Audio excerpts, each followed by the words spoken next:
culture numérique, indépendamment de l'outil numérique lui-même, qu'est-ce qu'on veut dire?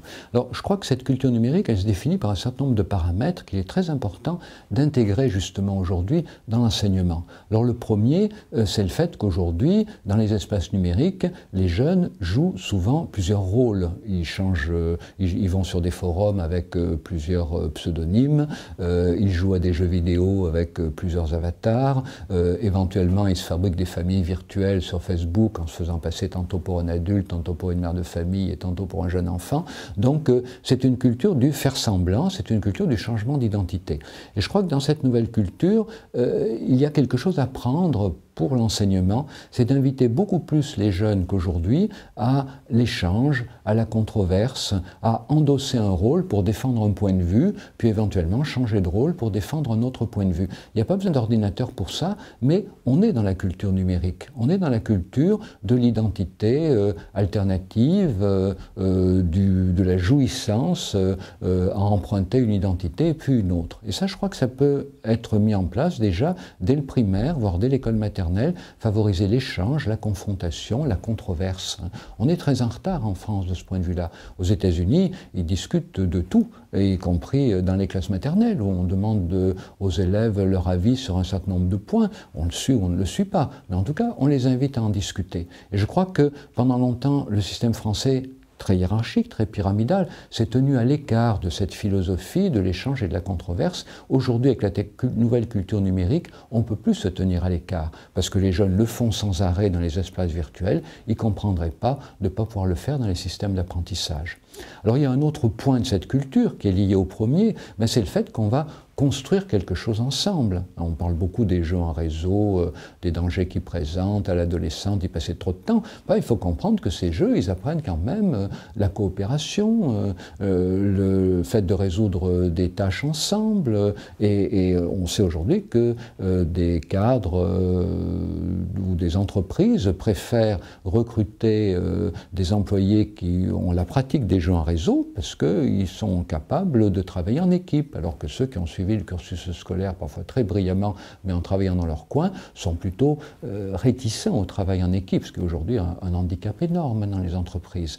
Donc cette culture numérique, c'est aussi une culture du travail ensemble. Non seulement on confronte, on discute, c'est la controverse, mais également on va construire ensemble des tâches. Donc ça, c'est possible avec les technologies numériques, mais vous voyez, c'est déjà possible sans les technologies numériques. Il faut introduire dans les classes beaucoup plus de systèmes de tutorat. Les bons élèves expliquent aux moins bons. Beaucoup plus d'alternance entre le travail en équipe et le travail solitaire, comme dans les jeux vidéo. Il y a des choses qu'on fait tout seul, il y a des choses qu'on fait en groupe. Et puis, il faut introduire aussi le recours à des informations, à des sources d'informations extérieures. On n'arrive pas à résoudre certaines difficultés, et on décide ensemble quelle source d'information ou quel expert quel expert on va se rapprocher pour avoir l'information qu'on n'a pas. Donc, vous voyez, toute cette culture, elle est indépendante de l'outil. Il faut déjà préparer les enfants, avant même d'introduire les outils numériques, il faut déjà les inviter à travailler de cette nouvelle manière. Alterner le travail individuel, le travail de groupe, et dans le travail individuel sur papier et le travail individuel sur écran, et dans le travail de groupe, le travail de tutorat et le travail de groupe proprement dit. Il y a un autre aspect des technologies numériques qui est très important dans la relation qu'on a avec elles, c'est leur réactivité. C'est-à-dire qu'un enseignant qui fait son cours, il passe une grande partie du temps à parler tout seul, il n'a pas de feedback. Les technologies numériques, elles sont réactives tout de suite. Je dirais qu'elles nous restituent à la mesure de ce qu'on leur apporte. Et dès qu'on est réactif avec les technologies numériques, elles sont réactives avec nous. Alors, n'oublions pas que beaucoup de jeunes aujourd'hui ont encore grandi dans la culture des Pokémon. La culture des Pokémon, c'est une culture, n'oublions pas, dans laquelle quand le jeune joueur ne savait pas quoi faire, il allait voir le professeur Chung. Et le professeur Chung lui expliquait tout de suite ce qu'il devait faire. Et la culture du numérique est indissociable du fait qu'on trouve toujours une assistance, à tout moment.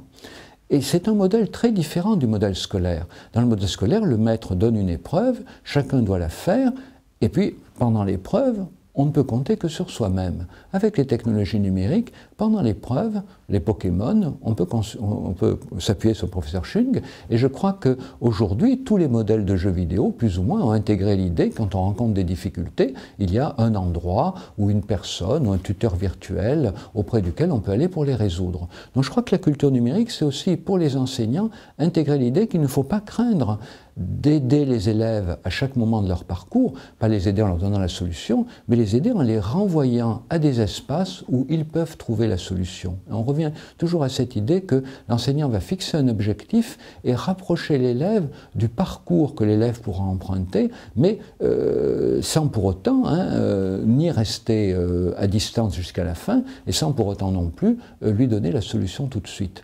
Donc il y a quelque chose de la réactivité des espaces numériques qui prend complètement à rebours la culture de l'enseignement traditionnel.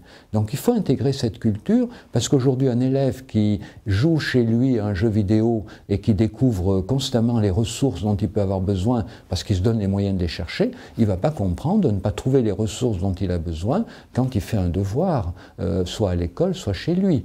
Et donc du coup, cette nouvelle culture, c'est vraiment une culture de l'assistance à tout moment, mais d'une assistance qui ne donne pas la solution, mais qui met sur le chemin de la solution.